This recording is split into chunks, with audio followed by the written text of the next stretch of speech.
Chromosomes. Little strands of nucleic acids and proteins are the fundamental genetic instructions that tell us who we are at birth. Most people are born with 46 chromosomes, but each year in the United States, about 6,000 people are born with an extra chromosome, making them a person with Down syndrome. If you've ever encountered someone with Down syndrome, you know that they are some of the kindest, most joyful people you will ever meet. They truly have something extra. My name is Lisa Nichols, and I have spent the last 24 years as both the CEO of Technology Partners and as the mother to Allie. Allie has something extra in every sense of the word. I have been blessed to be by her side as she impacts everyone she meets. Through these two important roles as CEO and mother to Allie, I have witnessed countless life lessons that have fundamentally changed the way I look at the world. While you may not have an extra chromosome, every leader has something extra that defines who you are. Join me as I explore the something extra in leaders from all walks of life and discover how that difference in each of them has made a difference in their companies, their families, their communities, and in themselves.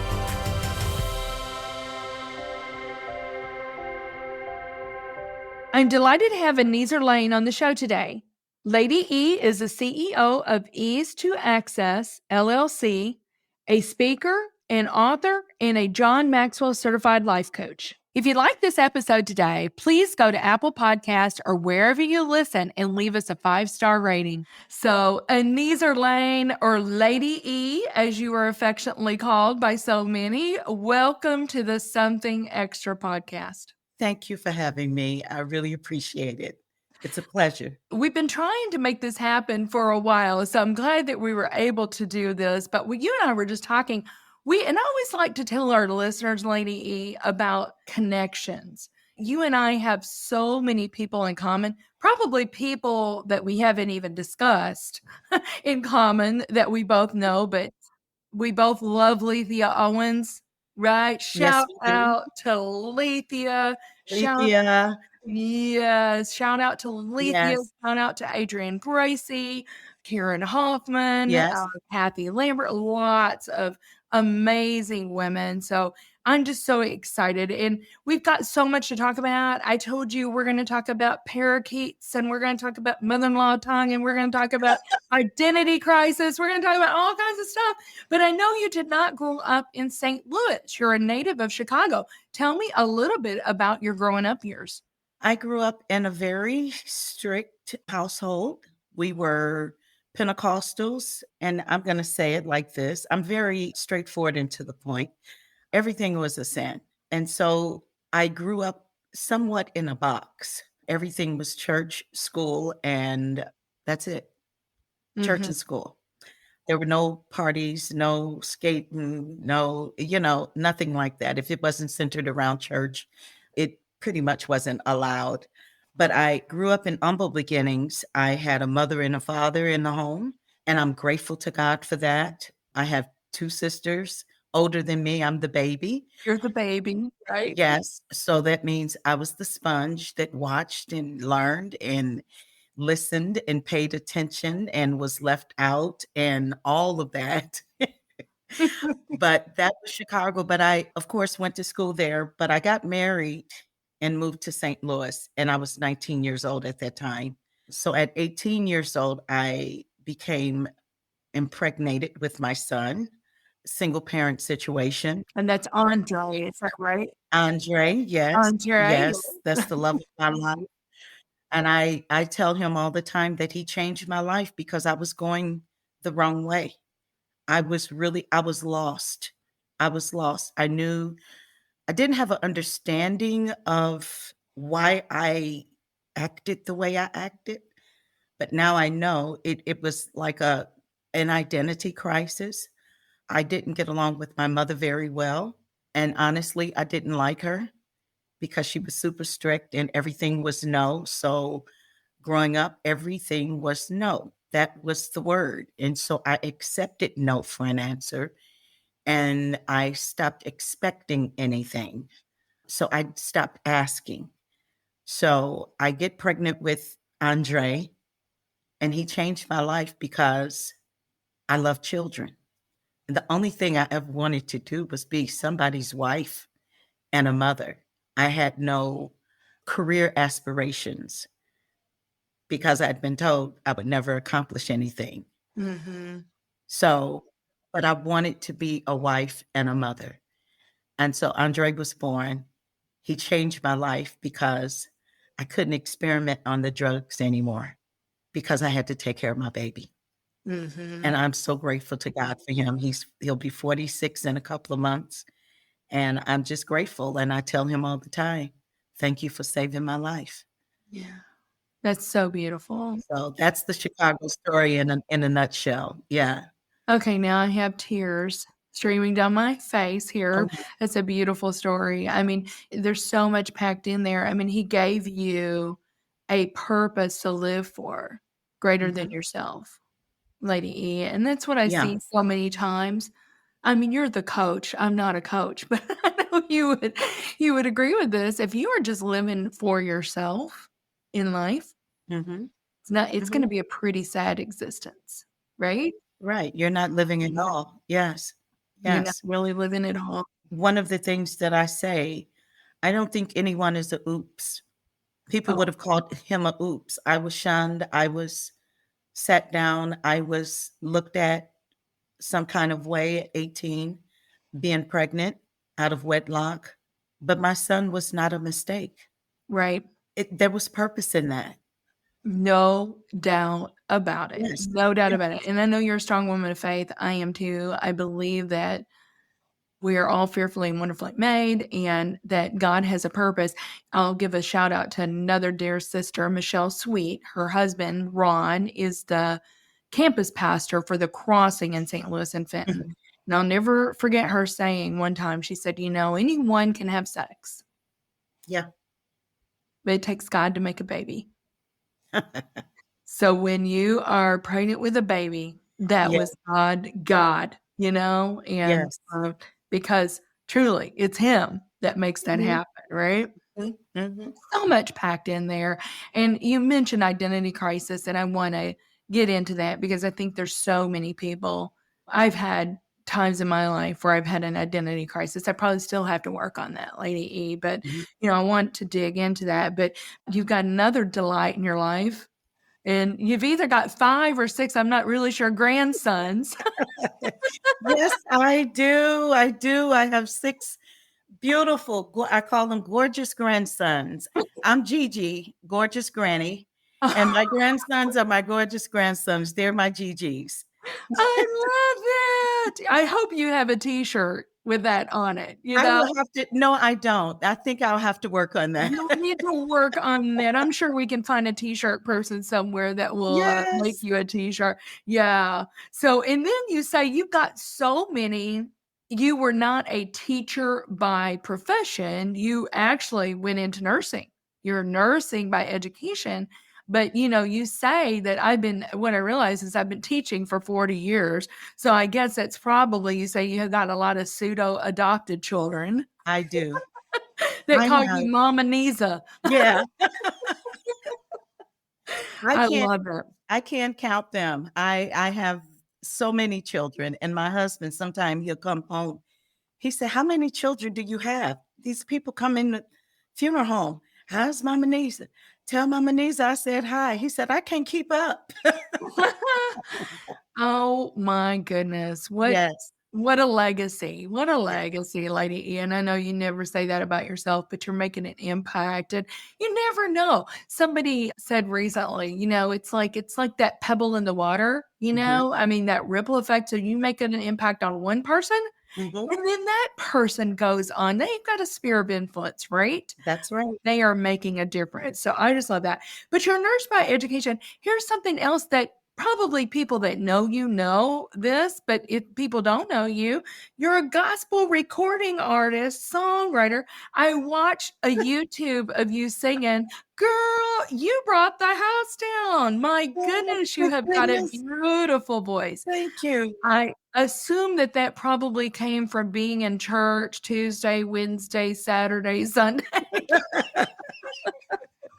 Every revival, yes, convocations and everything. I was there. Yes. Do you not? Yes. And my father was he had the most beautiful tenor voice. And I would compare it to Nat King Cole. Mm. He played the guitar. So that I have a very rich musical background in my family, you know. Mm. Hmm. Did your sister sing too? Yeah, we sang together. You sang together. You had a Yes. trio probably at Yeah, one we had time. a trio, yes. Oh, that's so awesome. Well, you know what? Something you and I have in common. I grew up singing too. I grew up singing in the church when I was 4. Mhm. And I guess our accompanist figured out that I could carry a tune, in a bucket. And she started working with me. And so they would stand me up on the piano bench, because I was so tiny. But I remember, Lady E, boy, if you want to learn harmony, the old hymns, Oh, right? yes. And those shape notes. Yes. Yes. Yes. Uh, that was just the great way to do it. And so our pastor, we grew up in a little country church, but he would just say, Lisa, why don't you come on up here and sing us a solo, and Wednesday night, Sunday. So anyway, I did not go into music. People thought that I probably would do that, but music is Oh, one of yes. those languages that God uses. Yes. I told you this morning that I heard the song I Speak Jesus by Charity Gale, and I said, Alexa, repeat, repeat. And I was just playing it over and over. But, music is one of those things that has always inspired me and spoken Yeah. to me. Yes. Music soothes I call it music that soothes the soul. Yeah. Yeah. So beautiful. Well, I Mhm. should have you break out in song here and sing You something. know, But it's too early in the morning. it's too early. Exactly. Exactly. So you're a gospel recording artist, but you decided at one point that, you really did love the teaching and the coaching, and you figured out, hey, I've been doing this for 40 years. You went on and got your certification, right? Mhm. Can you tell Yes. us a little bit about that journey and what kind of was the precipice for that? I mean, what was the light bulb that went off for you that said, you know what, I think I'm going to go do this? I had been traveling all over the United States singing and ministering at conferences mostly. And I got to the point I was not disenfranchised, but it just wasn't filling my soul anymore. I knew that there was something else. I think it wasn't fulfilling me. I love to sing, don't get me wrong. I love to sing. I never called myself an entertainer. God put an anointing on my voice. Mm. When it got to the point that people wanted me to sing to make them jump up and down and, you know, More entertaining. entertaining, and they Mhm. wanted me to scream to the top of my voice, that's not who I am. Mhm. And I really got to the point I was like, I'm not enjoying this anymore. I'm really not enjoying this anymore. And it just so happened that things started dwindling down because of that housing crisis in 2008, 2009. Yes. By 2010, things really kind of leveled off where I didn't have that many engagements to go to. People were canceling because the economy had just went down the Well, yeah. drain. Yeah. Yeah. Yeah. And so I was in a place, but in the meantime, in 2005, I had some women come to my home because I had something to say.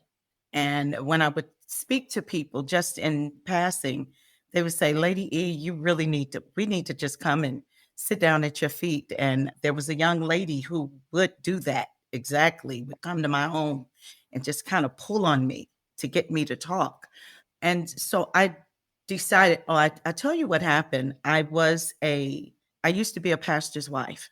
And after the divorce, going through what I was going through, that transition, I didn't have anyone to talk to.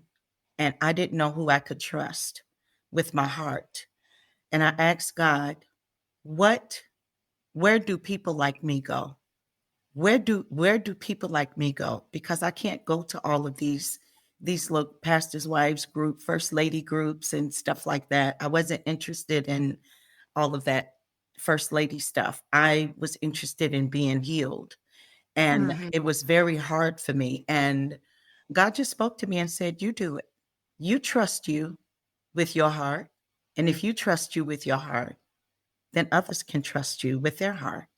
And so I started this journey, and it ended up being called Imagery International Movement because it had to do with the mirror, because that's how God helped me to know who I was. And it's a interesting, different, I've never heard of it. I hear people talk about looking at the person in the mirror, but my experience with this imagery moment that I had, it literally was a thing where God would literally speak to me through me. I heard my voice, but I knew that what I was saying, that was not me. That it was revelation from God.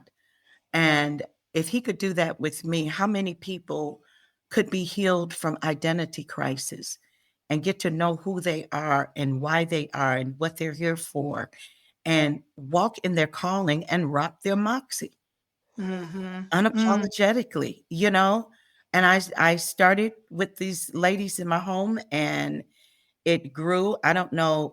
At this point, things have kind of mellowed out a little bit and we're reimagining, but imagery, I think, is a force to be reckoned with. But it's not for the faint in heart. Yeah. Yeah.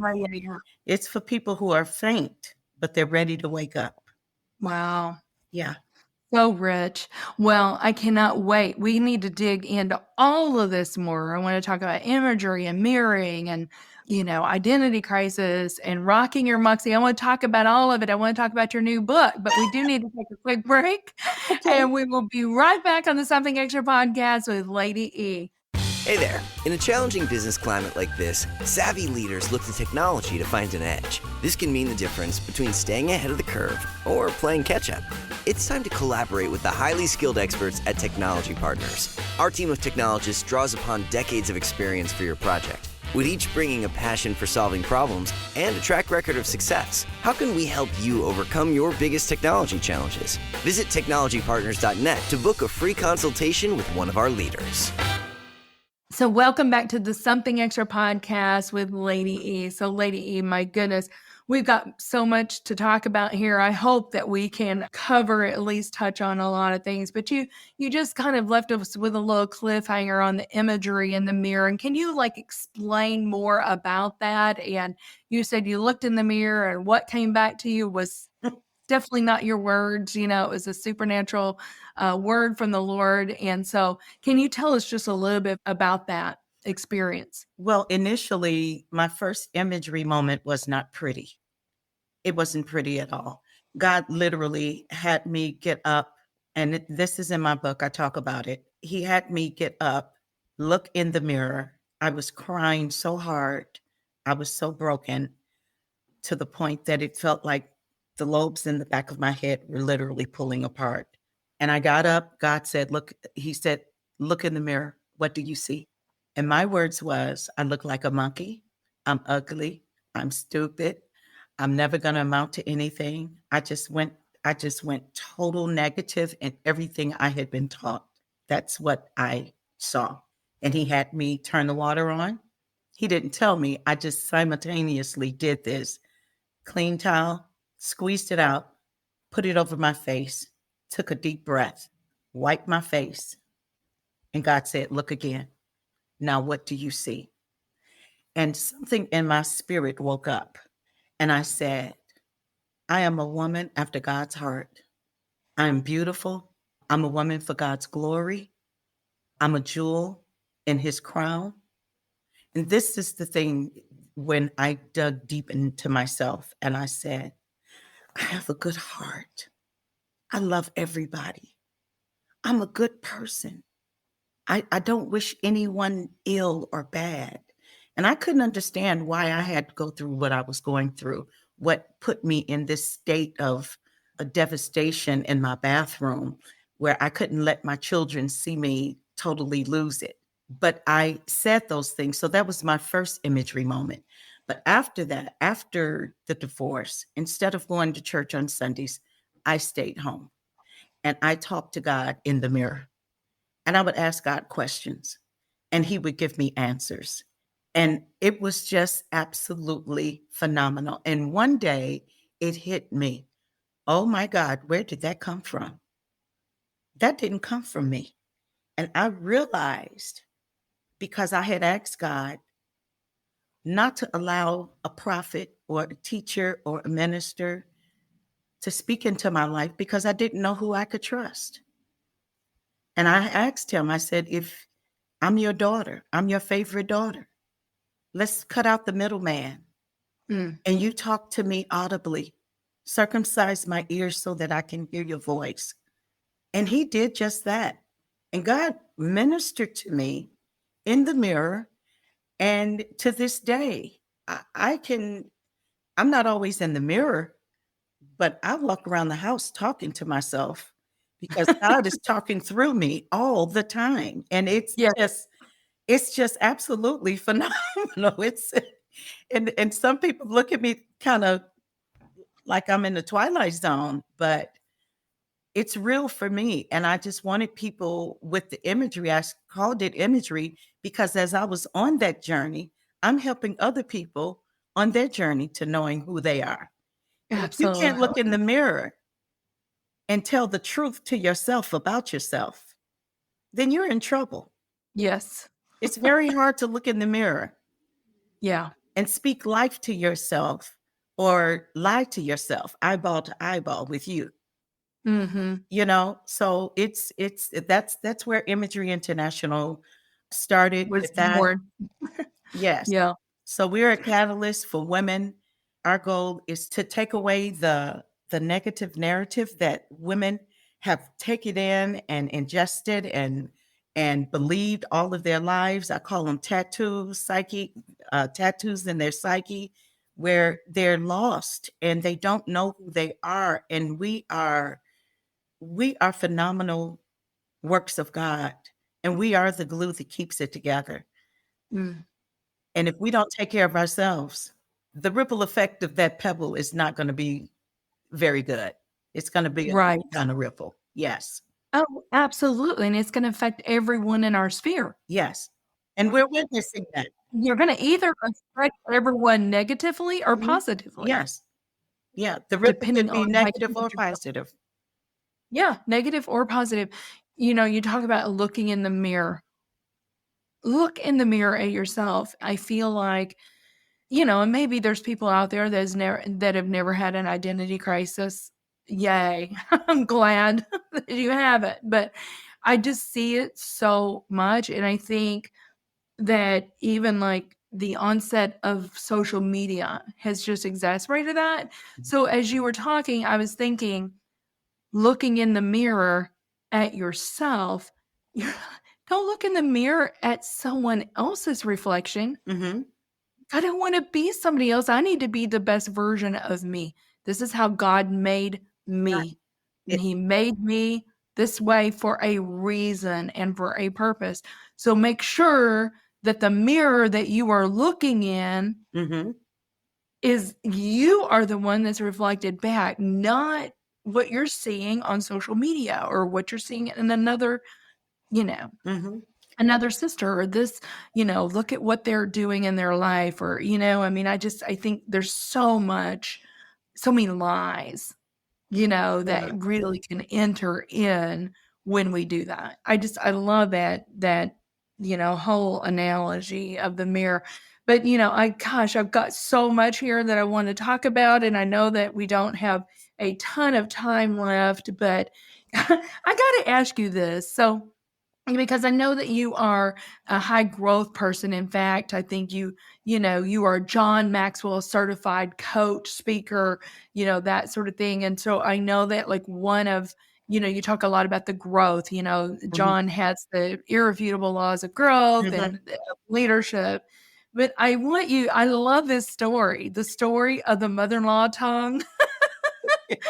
And the two parakeets. So, it's really about a conducive environment to grow. But I want you to tell our listeners the story real fast, and then we'll move on to a couple more things before we wrap up here. Okay. Years ago, and this is something I didn't get the lesson in it. Maybe I did, but I didn't pay too close attention to it. But it came back to my remembrance when I was writing something about growth.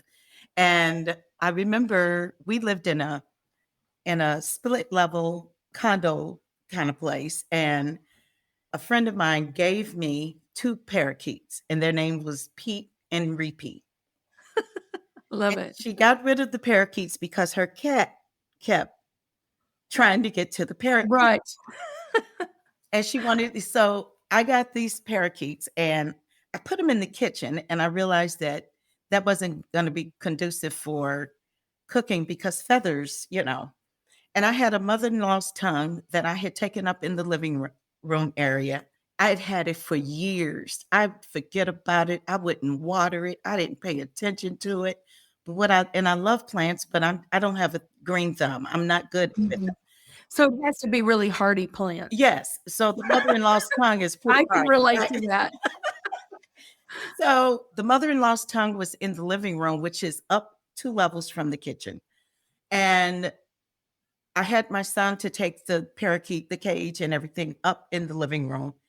And fast forward again, nobody ever went in the living room, And when I thought about it, I'd water the plant. If I didn't think about it, I did. So the poor thing was totally neglected. But it was living. So when we put the birds in the proximity of the plant, a couple of weeks later, I started coming home and I kept smelling this fragrance. And at first I was thinking maybe it was some kind of lotion one of the kids were using or something, and didn't think much of it. And then it got stronger, almost pungent like. And I was like, what is that? And so I decided to investigate. And I went up in the living room, and this mother-in-law's tongue had these beautiful white blooms, that blossoms. They were just beautiful. I never knew that mother-in-law's tongue would blossom. And I was like, oh my God. And I hadn't watered it. And the lesson in that, the birds in the proximity to plants do respond to people talking to them. I remember my mother used to come home and she would say, hi, baby. And I'd run thinking she was talking to me. She wasn't talking to me. She was talking to the plants, and those plants would just grow and grow and grow. And I said, oh my God, this is from the birds. Every morning they were up singing their song, and the mother-in-law's tongue responded to the bird song. And that is an indication. What I learned from that when it came back to my remembrance about 1.5 years ago was that even people who have not been in a conducive environment, even people who have not been given the tools they needed to grow and nurture. They haven't been nurtured and they haven't had the opportunity to spread their wings. They can still grow in the space that they're in. If you ride down Highway 44, where those bluffs are, you will see trees coming up through the rocks. Yes. That is amazing. Mm-hmm. Through stones, through stony ground, you see trees and vegetation, even in the cracks, in the crannies of those things. But the mother-in-law's tongue, the story of that was to say that when you get in the right proximity of somebody that can help you get to the place that you need to go, to lead you along the way, then you can rock your Moxie still. Yeah. The mother-in-law's tongue taught me a valuable lesson, like 25 years later after all of that had happened. Such an amazing story and such a wonderful metaphor for our life. And you know what? The thing is, if you feel stuck, if you're not growing, then maybe you need to change your environment. Exactly. Maybe you need to change the people that you're Right. surrounding yourself with, Yeah. right? Like, I mean, wow, I love all the lessons there. Well, we're kind of running out of time here, but yeah, I want to dig in just a little bit to your book, Surface Deep, The Evolution of Me. It's a new book that's being released soon. It's at the press right now. The press. but I was very fortunate to get a preview of the manuscript and have read quite a bit. But I love it because you have I always go to the dedication page and the acknowledgement page. So you've got your son Andre, your your 6 gorgeous grandsons. You had a 22-year-old daughter that passed away, right? 20 years ago, was it, Lady E? I would love, maybe we'll need to do a part 2 because I know so many people in my own life right now that are dealing with grief. Yes. And I know that you've had experience with that, and you're welcome to talk about whatever you would like to talk about there that might help somebody else, and your husband, Austin. But then you talk about your nephew, Diego. Yes. You said, for helping me rock my Moxie. Yes. You say grit, courage, and determination. And I know that's one of your keynotes. So people can go and look up, on your website. You can give the URL at the end to look. You've got several keynote speeches that you do. One is the Moxie, the 5 precepts to defying limits. Talk about imagery is another one. But what do you want to say about rocking your Moxie? Well, I have to say this. You have one life to live. You only have one. And tomorrow is not promised. And it's time to get up, make up your mind, and live your life, LIVE, your life, authentically. Who you are to the core, who God called you to be from before the foundation of this world, and do it unapologetically and authentically, and walk in your purpose, and not allow any person or any situation to keep you from living in your purpose. I call it rock your Moxie because Moxie is grit, determination.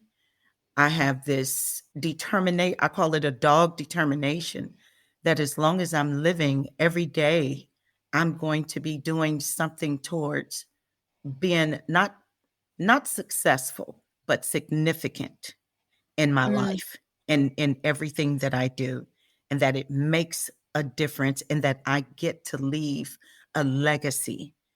When I leave here, my body may be gone, but perhaps you'll have the book Surface Deep. Perhaps you'll have the coaching program, the 5 precepts to rocking your Moxie, to defying limits. I'm leaving a legacy in what I teach and what I say to the women who come in my sphere of influence, giving them something that they can take and run with. So Moxie is grit, determination, and you know what? Confidence. So to be able to rock your Moxie, you have to build your confidence. Right. And you have to, I call it debunk the junk, those things that you were taught. And in the book, it talks about how our senses, everything our senses have experienced, that's been our experience. The things you saw, the things you heard, the things you tasted, the things you felt, the things you smelled. There's significance in all of those things. Sometimes you just have to turn around and rewrite your story and say, this is not my portion, because everything in your life that you've been dealt, I don't know that there are people who have had wonderful, wonderful upbringings, and their parents just totally catered to their needs and made sure they had everything they needed and wanted. And there's nothing, that's a wonderful thing, taught them good values and unconditional love. Yes, they had all of that. And I have come to know some people, they have letters and letters and letters behind their name, and they are so empty. They don't know who they are. And I think that it's a travesty. Knowing who you are, it blesses me to see on television sometime, they showed a man that was on Wall Street, working on Wall Street, making like mega millions a year, and he wasn't fulfilled. Life was good. He could buy anything he wanted, and he left it all to serve people. And he said he was so happy with his life, and It takes Moxie to do that. It sure does. It sure does. It takes Moxie to do that. Yes, it does. It takes a lot of courage. Well, that is just, I love it. I love it. I would encourage our listeners, be on the lookout for this book. You're going to want to get it. I mean, we just scratched the tip of the iceberg today. We just scratched the surface. I want to ask you, Lady, this is called Something Extra. What do you believe is the something extra that every leader needs? I think every leader, first of all, needs heart above everything. Because if you don't lead with heart, if you lead with your title, then you're not being very impactful. But when you lead with heart, people come and be with you and be a part of what you're doing with heart as well. People need to know that you care about them. Mm-hmm. I think a leader should, and I'm a John Maxwell fanatic. So Me too. I've got almost every book, I think. yes, I like he says, leadership is influence, nothing more, nothing less. And if you're not influencing in a positive way, then your legacy is going to be tainted. You can people can have a legacy that's good, and you can have a legacy that's bad. Oh, yeah. Yes. There's a dark side to everything. All the good, there are dark sides. And Yes. influence, I always say, you can influence for good, Yeah. make a positive difference. You know, you can have influence. I mean, we could name leaders, Yeah. you know, in history that, you know, did not leave a good legacy. That's right. That's right. And the last thing I will say, to be a river and not a reservoir. I love that. Yes. Don't hold it all in. Yes. Give it away. Yes. That's what I always say about Something Extra. Mhm. Lady E, we were all given gifts, Yes. but they weren't meant for us. That's They right. were meant to share. Yes. So to make the world a better place. Well, tell us how our listeners can find you. Give us your URL. What are you most excited? When is this book launching? Do you know? The book, it will be available for order on September 7th on Amazon, Barnes & Nobles, ZulonPress.com. I have a website specifically for Surface Deep if you want a hardback or paperback, a physical book. You can go on that website now. That's surfacedeepbook.com, surfacedeepbook.com. And just put your information in, and we will let you know when it's time, when you can order it. And the one you get from that website, I'll autograph that and send you a little bonus. Oh, that's awesome. I love it. Well, I need one of those. Yes, yes. Oh, well, Lady E, this has been such a delight. I have absolutely loved having you on the show today. Thank you so much for making the time. I know that your words of wisdom, I know that it's going to impact people. So thank you so much for making the time to be on Something Extra. Thank you so much for having me. Thank you. Thank you for listening to today's show. Something Extra with Lisa Nichols is a Technology Partners production. Copyright Technology Partners, Inc. 2019. For show notes or to reach Lisa, visit tpi.co/podcast. Don't forget to leave a review on Apple Podcasts, Google Play, or wherever you listen.